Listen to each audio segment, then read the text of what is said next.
अस्सलाम वालेकुम जी, कैसे हैं आप लोग? सब ठीक ठाक हैं भाई। पाकिस्तान और इंडिया के लिए जो है ना, वो बड़ी मुश्किलात होती जा रही हैं क्योंकि आपको पता है इंजरीज का मसला जो है वो बहुत ज़्यादा होता जा रहा है। और जिस तरह पाकिस्तान की तरफ से साइम अयूब जो हैं उनको एंकल इंजरी हुई है और उनके टेस्ट वगैरह भी जो है वो इंग्लैंड से करवाए गए हैं। अब उसके ये सुनने में ये आ रहा है, कुछ लोग कह रहे हैं कि ये जल्दी फिट हो जाएंगे चैंपियन ट्रॉफी से पहले। कुछ ये कह रहे हैं तकरीबन तकरीबन 5 से 6 महीने लगेंगे उनको फिट होने में। और जिस तरीके से हमने ग्राउंड में देखा वो गिरे और उनको जिस तरह इंजरी हुई, जितनी पेन में वो थे, उस हिसाब से तो मुझे ऐसा लगता है कि शायद वो चैंपियन ट्रॉफी में हमें नज़र नहीं आएंगे। अगर वो चैंपियन ट्रॉफी में हमें नज़र नहीं आए तो फिर पाकिस्तान को मुझे ऐसा लगता है बहुत ज़्यादा नुकसान होने वाला है। जैसा वो खेलते हैं, जैसा वो मारते हैं, जैसा उनका स्टाइल है खेलने का, आई थिंक मुश्किलात तो पाकिस्तान को होने वाली है। लेकिन उसके बावजूद भी जो सिलेक्टर्स हैं, जो क्रिकेट बोर्ड है, वो ये सोच रहा है कि साइम अयूब का जो नाम है वो चैंपियन ट्रॉफी में ज़रूर डाला जाए। क्योंकि उनकी वो ये समझते हैं, या उनकी कोशिश ये है कि इनको टीम के साथ रखें, इनका मुआयना करते रहें, इनकी फिटनेस देखते रहें, इनका जो रिहैब की सिचुएशन है उसको देखते रहें, एंकल की सिचुएशन देखते रहें, कहीं ना कहीं थोड़ी बहुत ट्रेनिंग कराते रहें। अगर बेहतर होते हैं तो शायद इनको कहीं ना कहीं, अगर स्क्वाड के अंदर होंगे तो हम इनको डाल सकते हैं। लेकिन बात यह है कि मुकाबला अब चल रहा है फ़खर जमान में और इमामुल हक में। अब इन दोनों में से कौन टीम के अंदर आएगा या दोनों आएंगे, ये अब दोनों में मुकाबला है। ज्यादातर लोग कहते हैं कि जी फखर जमान को आना चाहिए, क्योंकि फखर जमान की जो खेलने का स्टाइल है वो मेरे ख्याल में इमामुल हक से ज्यादा तेज है, तगड़ा है। क्योंकि अगर साइम अयूब जाते हैं तो वो फखर आते हैं, तो ये तकरीबन सिमिलर हैं, दोनों तेज खेलते हैं। लेकिन अगर इमाम आ जाते हैं तो इमाम की वनडे की परफॉर्मेंस तो अच्छी है, बुरी नहीं है। तो लेकिन क्या इमाम के आने से हमारा जो ओपनिंग स्टैंड है, जिस तरह हम चाहते हैं कि जिस तरह साइम खेलता है या फ़खर जमान जिस तरह खेलते हैं, क्या वो उसको कवर कर पाएंगे, वो कमी पूरी कर पाएंगे? और जो है उनका कमबैक होगा दोबारा पाकिस्तान टीम में, क्या वो कमबैक के बाद दूसरा बैटिंग कर पाएंगे?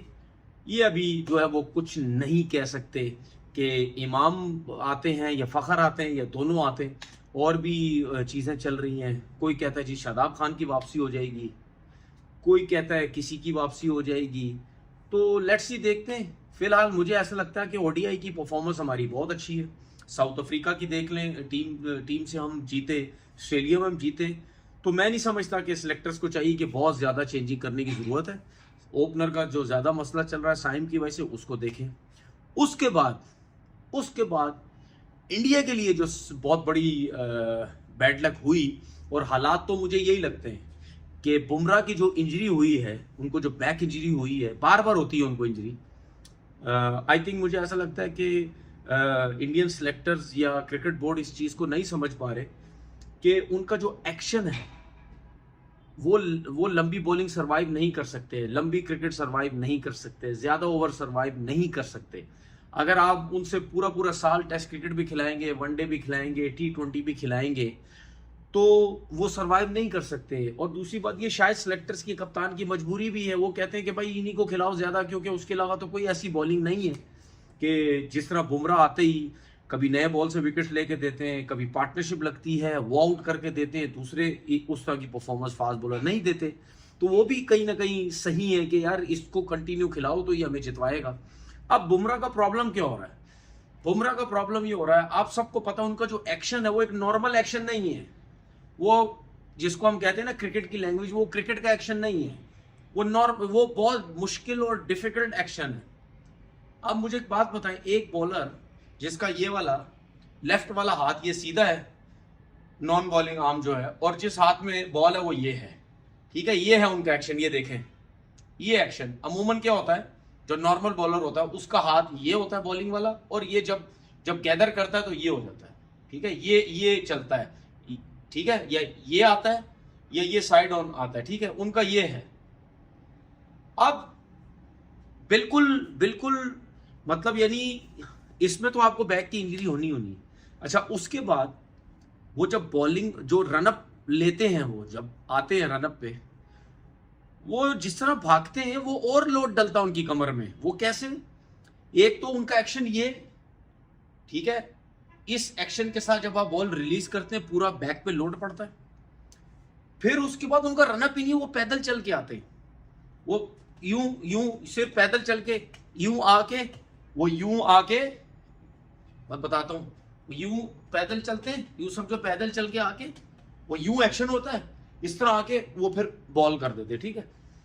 तो अगर उनकी कमर को थोड़ा सा सेफ रखना है, अगर समझते हैं कि सोच समझ के क्रिकेट खिलानी है, कभी टेस्ट मैच खिलाना है, कभी वाइट बॉल क्रिकेट, कभी कौन सी सीरीज, कभी बड़ी सीरीज, कभी जो वीक टीमों के अगेंस्ट खिलाना है या रेस्ट कराना है, जो भी है, लेकिन उसके बावजूद भी उनको कोशिश करें कि उनका बेशक छोटा रनअप ले लें, बेशक जितने रनअप से वो आ रहे हैं उतना ही रखें।